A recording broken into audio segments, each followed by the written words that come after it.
Bem-vindo. Tudo bem, pessoal? Bom dia, Renato, bom dia, Adri. Dia. Está novamente aqui na Fórum, 11h30, para repercutir coisas essa semana, né?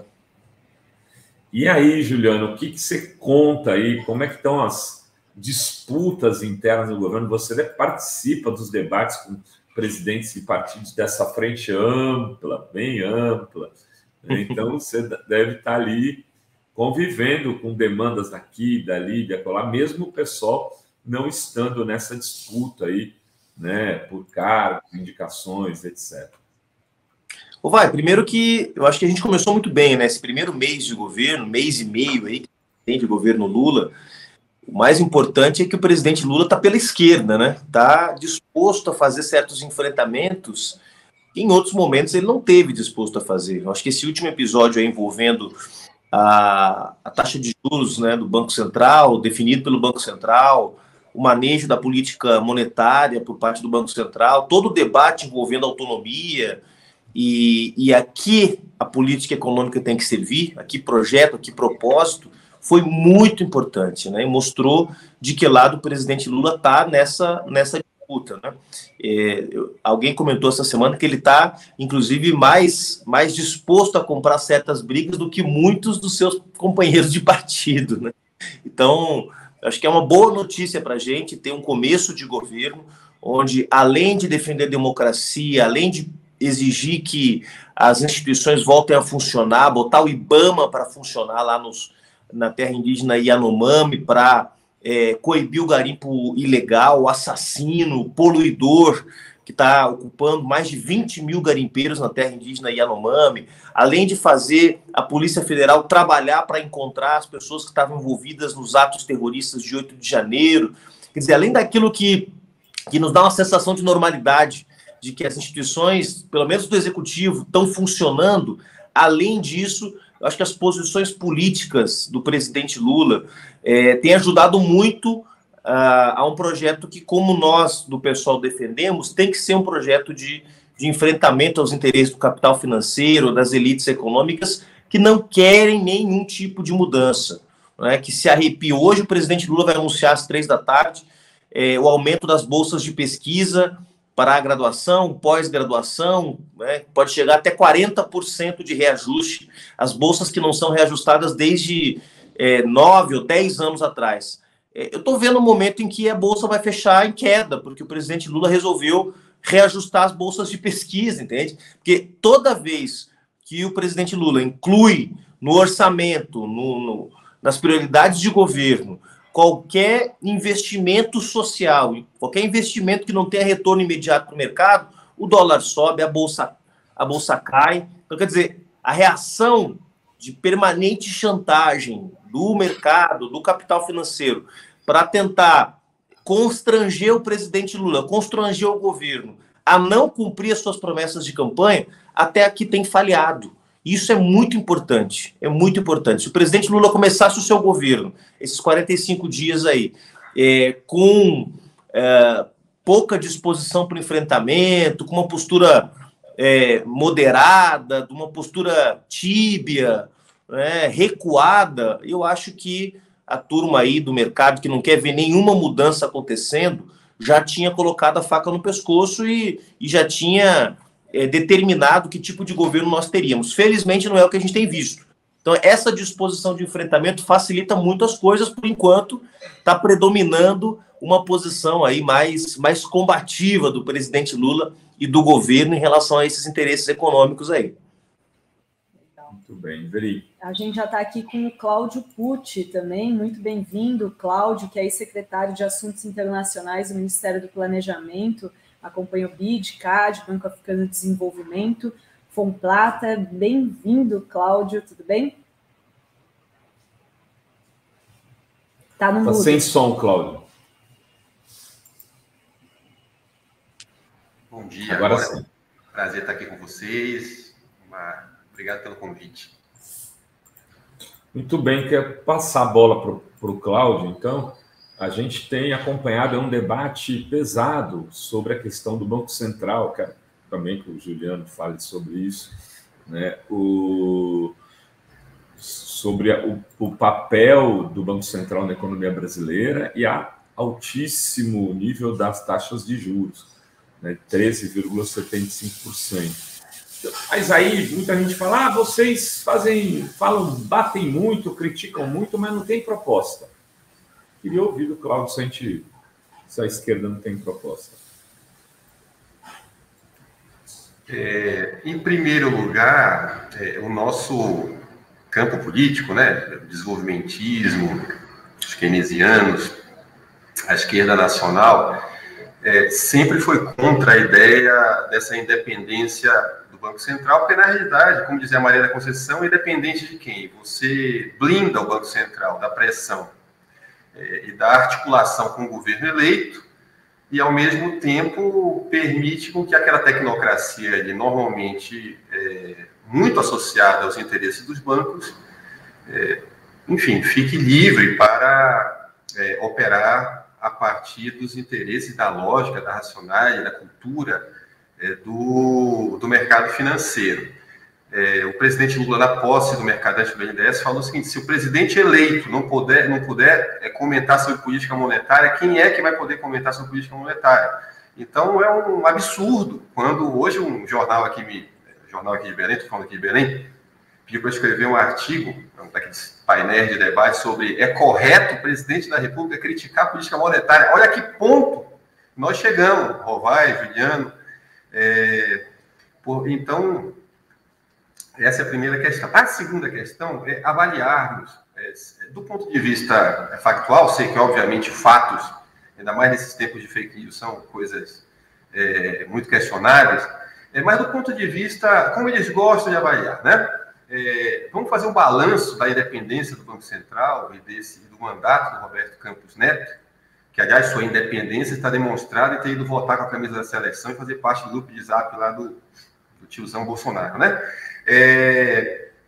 Vamos avaliar os resultados da política do Banco Central. Nós temos a maior taxa de juros do mundo, descontada a inflação, taxa de juros reais, 13%, 13 e um pouquinho, com um nível de atividade econômica tíbio, e esta semana nós tivemos diversas sinalizações de que a fragilidade financeira está batendo a porta das empresas da economia real, com sinalizações muito preocupantes. Não é só as lojas americanas, né? Isso é normalmente empacotado como erros da gerência. O Bradesco, anteontem, divulgou seu balanço do último trimestre, temos uma queda de 76% do seu lucro em relação, no último trimestre de 2022, em relação ao mesmo período de 2021.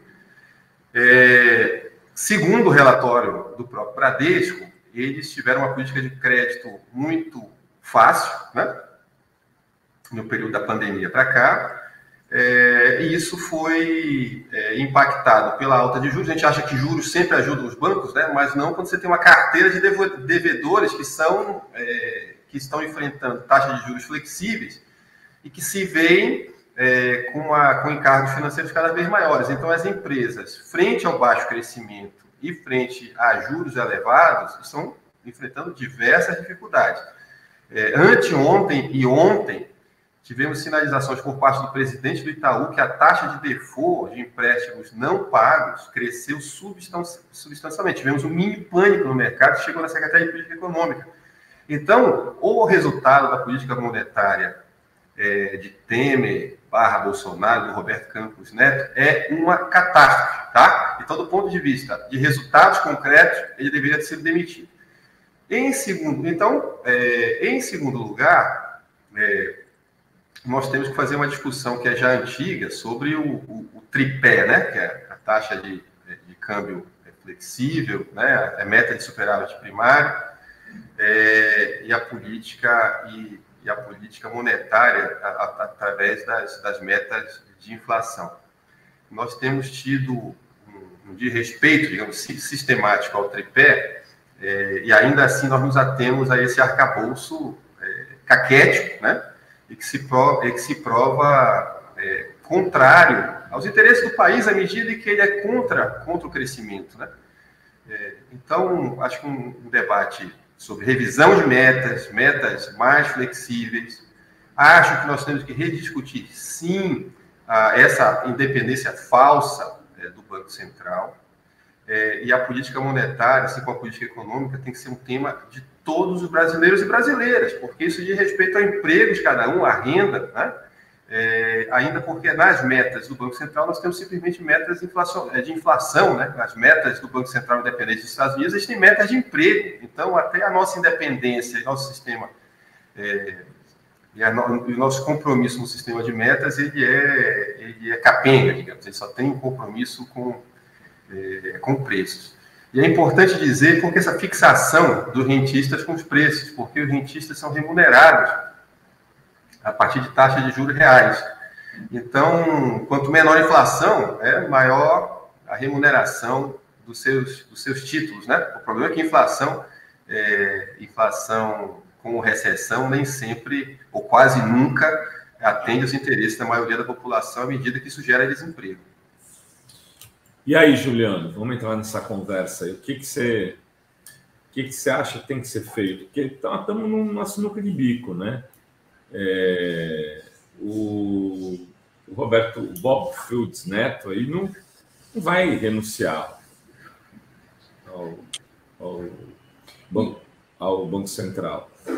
Que política o governo pode fazer, na tua opinião, em paralelo a isso? E também não acredito, você já quer antecipar, que o Lula vai ter força daqui 2 anos para acabar com a independência do Banco Central.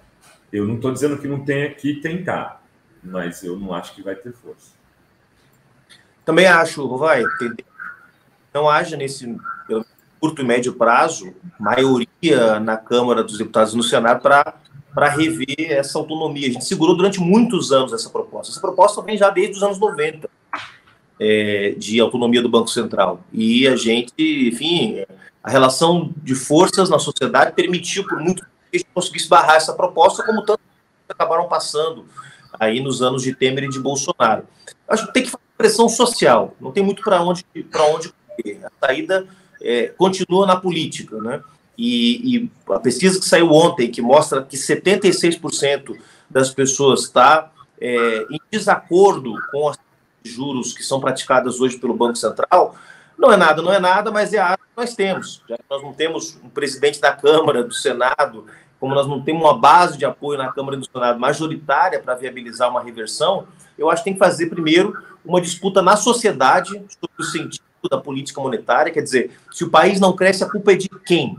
Né? Acho que esse é o primeiro debate. O segundo debate, mais difícil, porque nós não temos um espaço democrático como a Fórum, que houve gente que é de fora do establishment, é fazer disputa em torno do que significa metas de inflação, do que significa esse arcabouço que o Cláudio Pucci estava mencionando aqui. Quer dizer, a quem serve metas de inflação de 3,5% ao ano, né? Sendo que isso constrange a possibilidade da gente retomar a atividade no Brasil, né? Porque, na verdade, a forma com a qual os rentistas, o mercado financeiro, pensa o controle da inflação é impedindo que a atividade econômica se aqueça. As pessoas não compram, isso não gera demanda, e não gerando demanda não gera pressão inflacionária. Quer dizer, é uma loucura. Você, em nome de controlar a inflação, mantém a economia paralisada. É uma loucura. Então, acho que nós vamos ter que enfrentar isso. O presidente Lula tem alguns instrumentos, né? Não é que o Banco Central decide tudo, não é assim, né? Então, tem alguns instrumentos, Cláudio Pucci sabe muito melhor disso do que eu, à sua disposição. Quer dizer, os bancos públicos podem ser um instrumento importante para estimular a atividade econômica, mesmo que isso aumente, em alguma medida, a pressão inflacionária, que é natural, porque nossa produtividade produtiva está muito baixa, né? Está subutilizada. Então, na medida em que você injeta recursos na economia, isso gera uma demanda por consumo e naturalmente, pode também aumentar a pressão inflacionária. Agora, eu acho quase impraticável essa meta de inflação de 3,5%. O presidente Lula vai ter que escolher se cumpre a meta de inflação ou se retoma a atividade produtiva e os empregos no Brasil. E aí isso é parte de uma disputa política. Em outras palavras, Rovai, Dri, nós temos que usar os instrumentos que estão à disposição, os bancos públicos, a gestão de parte da política econômica. O Fernando Haddad, ministro da Fazenda, dando aí um um pacote econômico para ampliar também a arrecadação do Estado e com também incentivar aí políticas públicas que possam também colaborar com essa retomada da atividade econômica. E vamos ter que fazer uma disputa política e dizer, não tem problema, o Brasil não vai quebrar, isso não vai gerar uma crise de confiança se a gente ficar fora da meta de inflação 1 ou 1,5%. Né, e fazer essa disputa, não tem muito para onde correr. O que não dá é para dar de barato, e como o Banco Central definiu que a meta de inflação é 3,5%, nós vamos ter que aceitar isso e sacrificar o povo brasileiro, impedir a retomada da atividade econômica, impedir a geração de empregos, porque o Banco Central e o mercado querem que a gente tenha uma meta de inflação que não passe de 3,5%. Isso é impraticável. Eu queria fazer uma pergunta para o Cláudio sobre essa declaração do presidente do Banco Central, dizendo que a classe média é rentista, que são, ele disse, são pessoas de classe média que trabalharam, pagaram imposto e agora tem alguma poupança. Como se essas pessoas fossem aí os beneficiários. Né?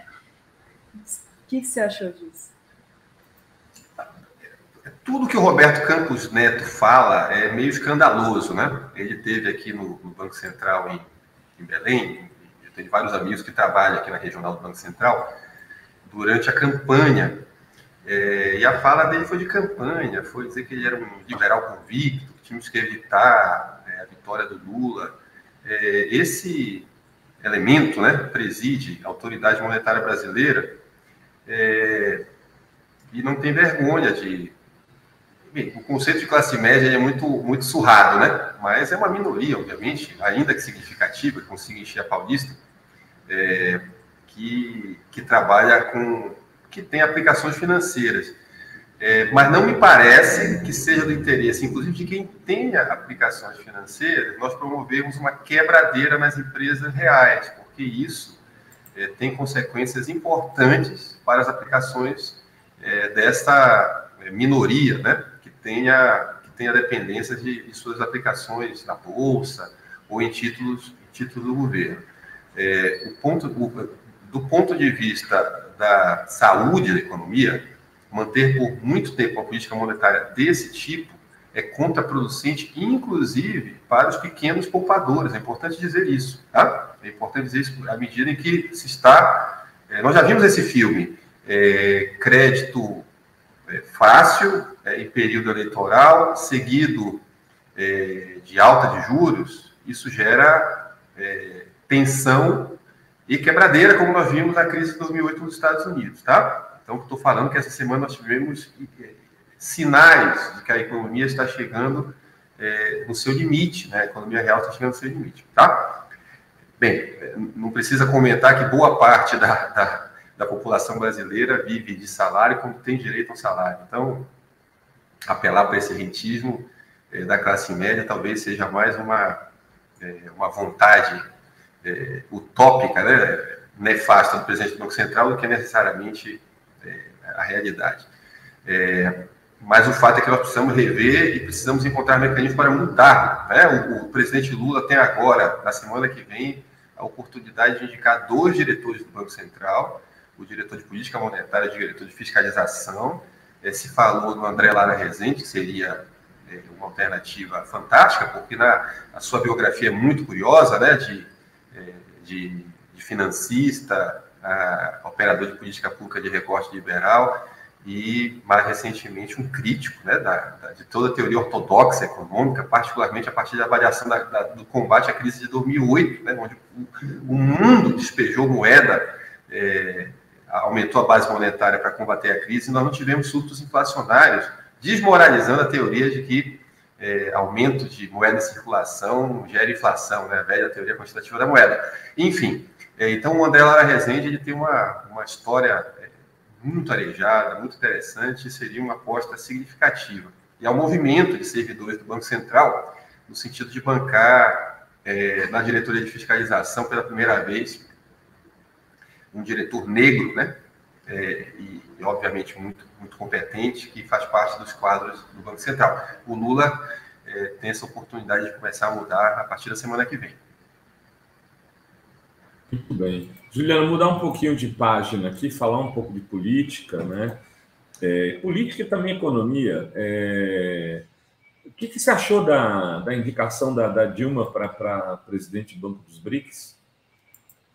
Acho que foi uma bola dentro, viu, Vai, por várias razões. Primeiro porque a presidenta Dilma é alguém competente, né? Alguém que tem na sua biografia, como gestora pública, como secretária de Minas e Energia lá no Rio Grande do Sul, como ministra de Minas e Energia do governo Lula, como secretária, ministra da Casa Civil e depois como presidente da República, uma enorme autoridade política. Isso é muito importante para o Banco dos BRICS, né? Que é um banco que foi fundado em 2015 e que ainda sofre algumas dificuldades. Então, ter alguém com autoridade política de uma ex-chefe de Estado ajuda muito. Segundo, que é uma pessoa que está muito preparada. A presidenta Dilma tem estudado muito sobre China, sobre desenvolvimento dos países do sul global, Rússia, África do Sul, a Índia, os países que compõem os BRICS. Mas, acima de tudo, Rovai, porque esse banco, ele é um banco com um potencial enorme,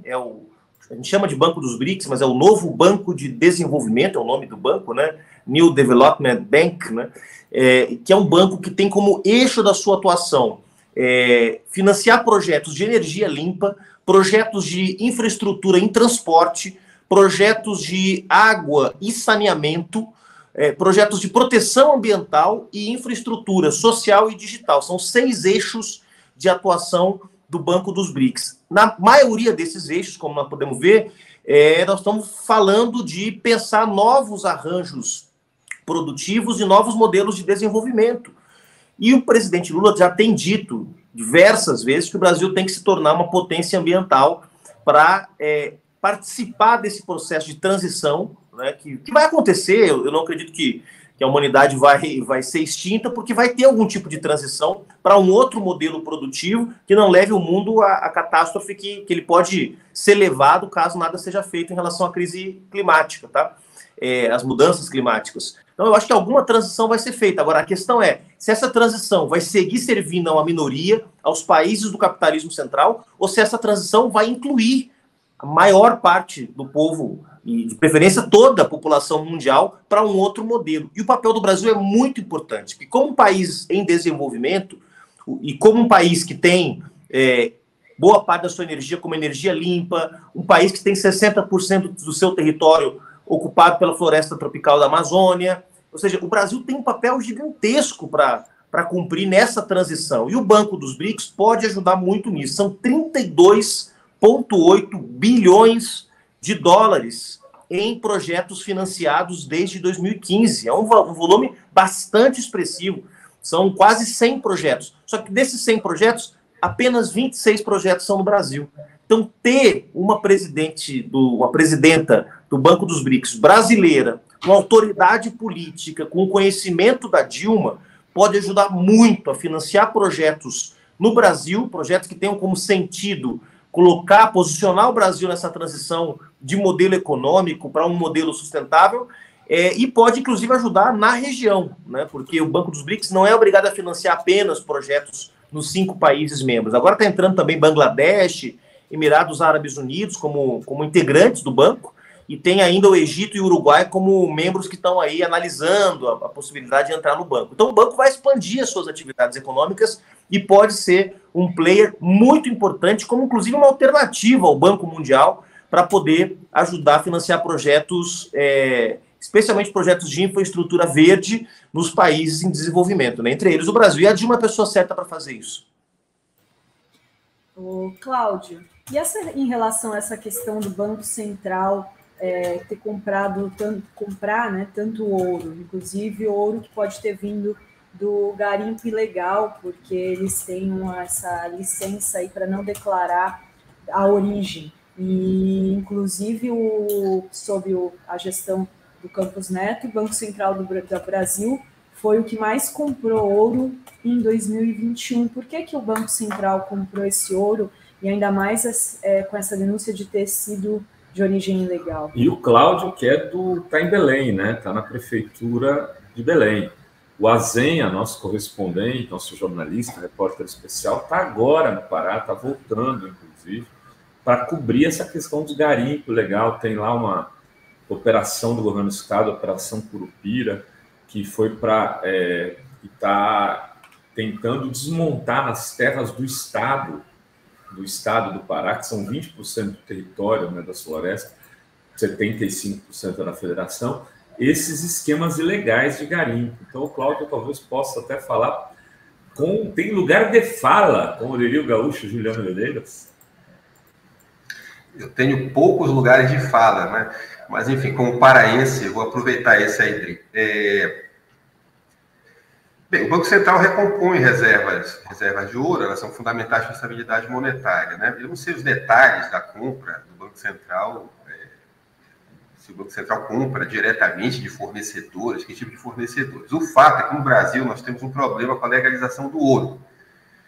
Boa parte do nosso ouro ele é de origem ilegal. Aqui em Belém, por exemplo, nós estamos inaugurando uma refinaria chamada North Star, que ela vai refinar 25% do ouro do Brasil e vai exportar. Eles têm um sistema de certificação, eles são canadenses e brasileiros, tem um sistema de certificação da origem do ouro. Foi propaganda da empresa aqui, da certificação da origem do ouro, e vão, pela primeira vez, exportar ouro brasileiro para joalherias europeias que não compram ouro brasileiro porque sabem que ele normalmente tem origem bastante duvidosa, tá?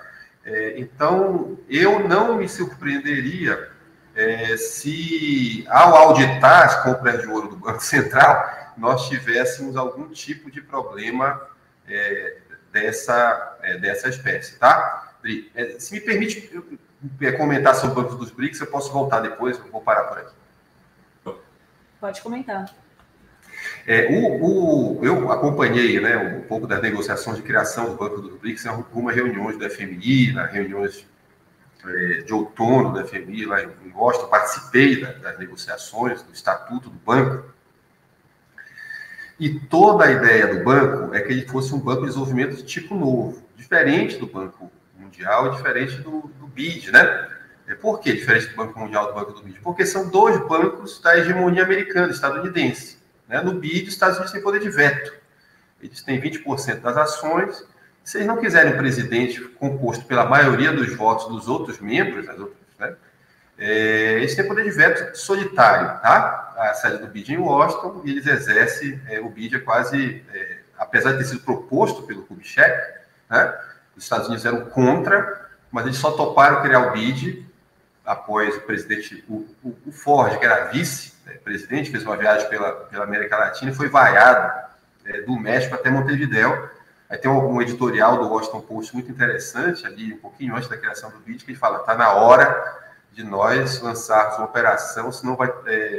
porque a insatisfação na América Latina está em níveis insustentáveis. Então, o BID é formado nesse contexto, tá?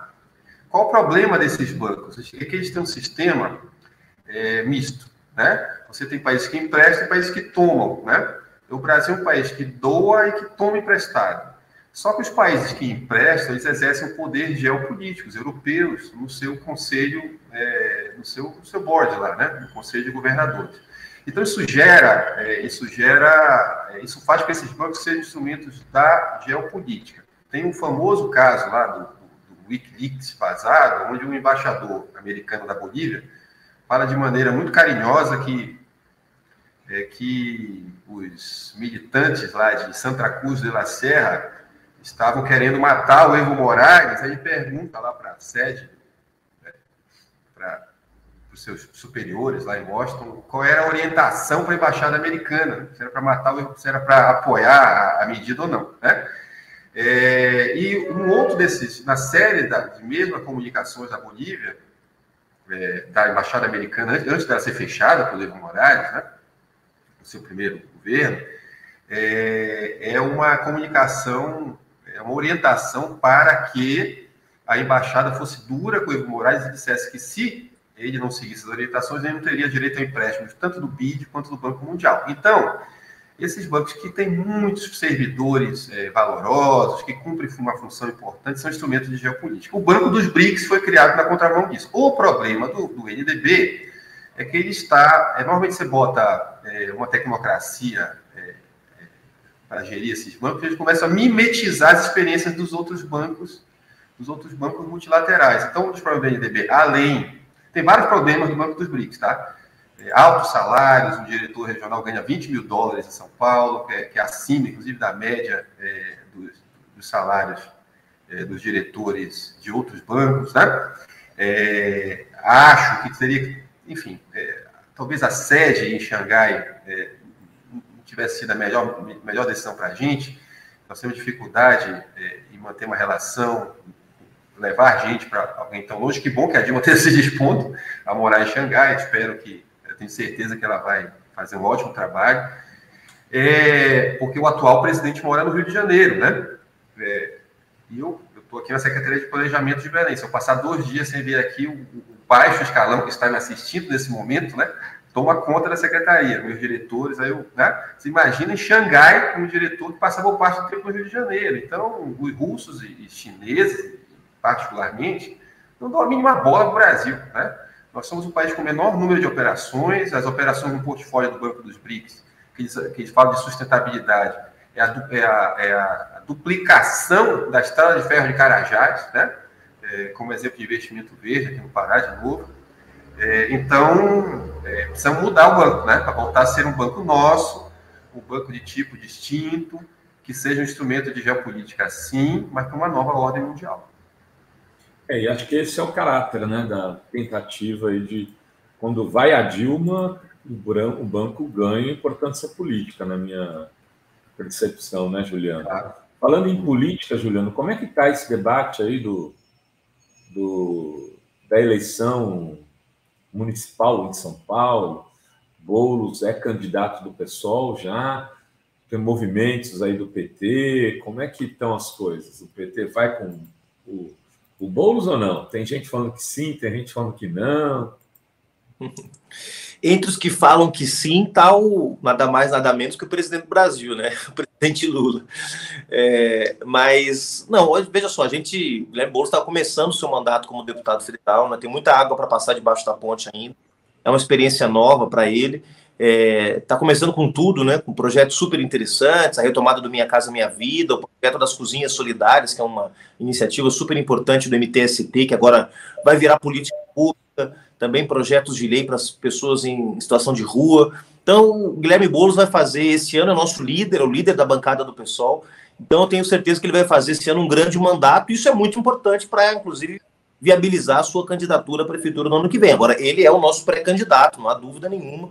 Ele é o nosso pré-candidato. Claro que o pessoal ainda vai ter uma decisão formal, mas eu não acredito que possa ter qualquer outro candidato no PSOL que não o Guilherme Boulos à prefeitura no ano que vem. Então, eu não vou dizer que a campanha está na rua, porque primeiro não pode, porque a legislação não permite, e segundo que eu não quero que as pessoas pensem que tudo que o Guilherme Boulos fizer como deputado federal tem como único objetivo a eleição da prefeitura. Não é assim, né? O Boulos é um deputado federal de São Paulo, do estado de São Paulo, então ele tem que responder a todo o estado, e ele é um deputado federal, portanto, qualquer coisa que ele propor lá na Câmara dos Deputados tem repercussão nacional, né?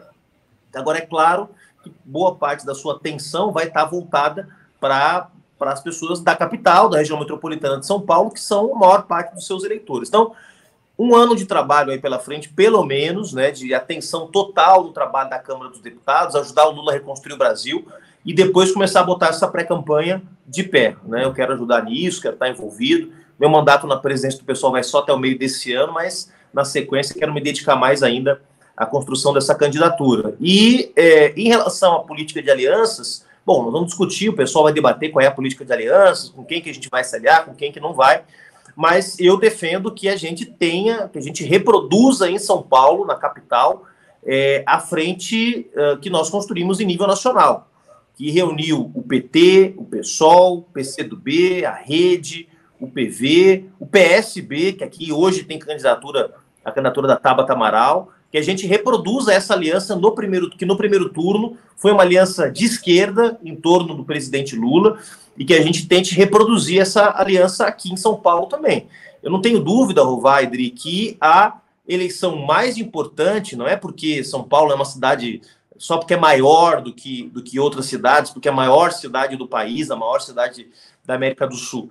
porque é uma eleição muito importante para 2026, ou seja, ela é um termômetro da aprovação do governo federal. Então, é uma eleição muito importante, onde a gente não pode ter um olhar para ela que seja um olhar só aqui paroquial, de quem mora em São Paulo. Ela é uma eleição importante para a eleição presidencial de 2026, para medir o nível de aprovação do governo Lula, para ver em que medida a gente consegue manter a unidade das esquerdas, né? Então, é uma eleição muito importante. Eu não vou dizer que é a eleição mais importante do PSOL, porque nós temos também a reeleição do Edmilson Rodrigues lá em Belém, porque o Cláudio Poti está aqui, ele vai me matar se eu não falar de Belém. Mas, certamente, são as duas eleições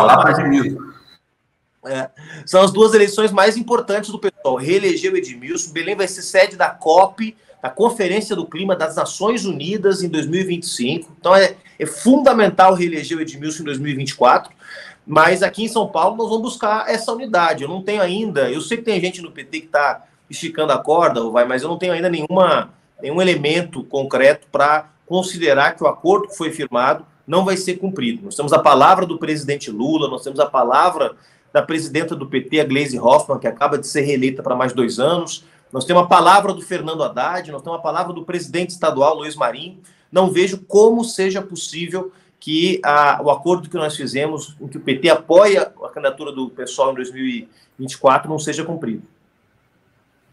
Muito bem. Cláudio, e aí? Tá difícil essa reeleição do Edmilson aí, né? Não tá fácil, não. As notícias que eu estou recebendo são pouco alvissareiras, eu diria. Vamos reeleger o Edmilson. Quer apostar? Belém está passando por uma dificuldade financeira muito grande, né?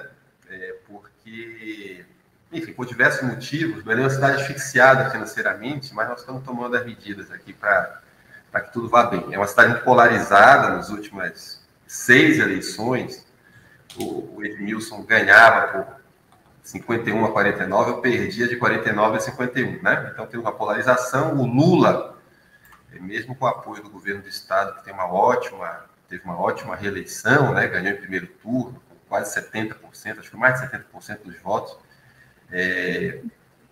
A eleição no Pará foi apertada, a eleição em Belém, o Lula ganhou só por 5 mil votos, né? Uma cidade com 1 milhão de eleitores. Enfim, vai ser uma disputa importante, mas estamos trabalhando duro aqui para mudar o município, que é mais importante. Muito bem. Dri, tem perguntas? Olha só, tem...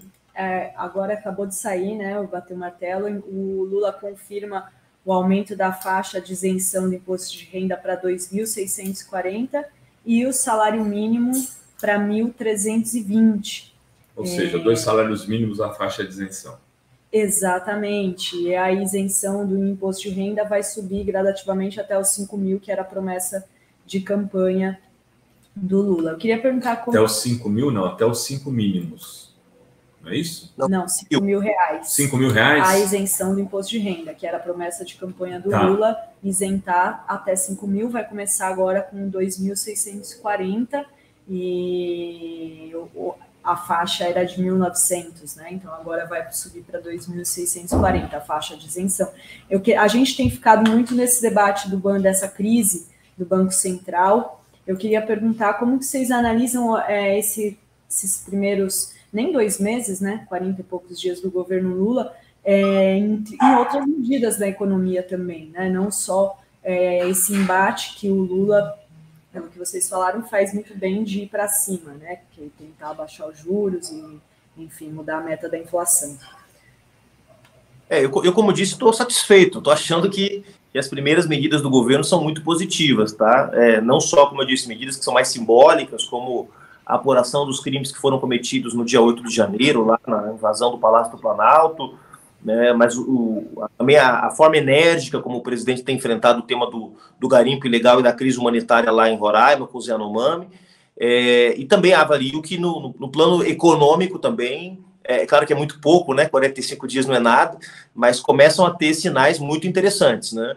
a expectativa de ampliação da arrecadação melhora um pouco a situação, né? Com o aumento da arrecadação, com o espaço fiscal que foi aberto com a PEC do Bolsa Família, isso pode aí abrir uma margem aí de 300 até 400 bilhões de reais no próximo ano. Então, isso realmente gera um espaço que permite o aumento do salário mínimo com a recuperação da inflação dos últimos 12 meses, o aumento das bolsas de pesquisa, que eu estava mencionando agora há pouco, então sem reajuste há 9 anos, quase 10 anos, né, permite começar esse processo de ajuste da tabela do imposto de renda. Agora tem algumas brigas importantes ainda para enfrentar. Tá? O Haddad anunciou ontem que vai antecipar de maio para abril a apresentação, aliás, de abril para março, né, a apresentação da nova âncora fiscal, né, que não para substituir o teto de gastos, né?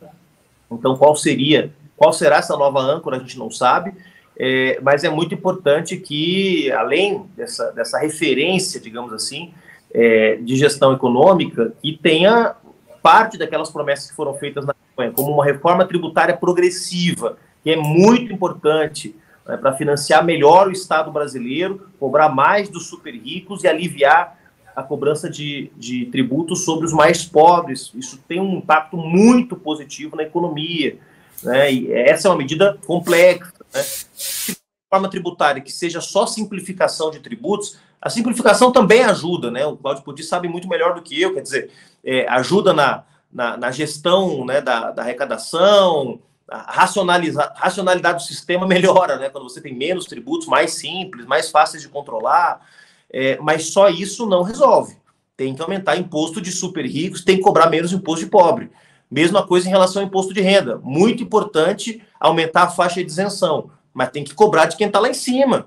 Não é possível que você cobre 27,5%, que hoje é a alíquota máxima de imposto de renda, 27,5% de um professor que ganha 8, 9 mil reais já no meio da sua carreira, professor de ensino básico, com 40 horas semanais, o cara paga 27,5% e o Neymar paga 27,5%.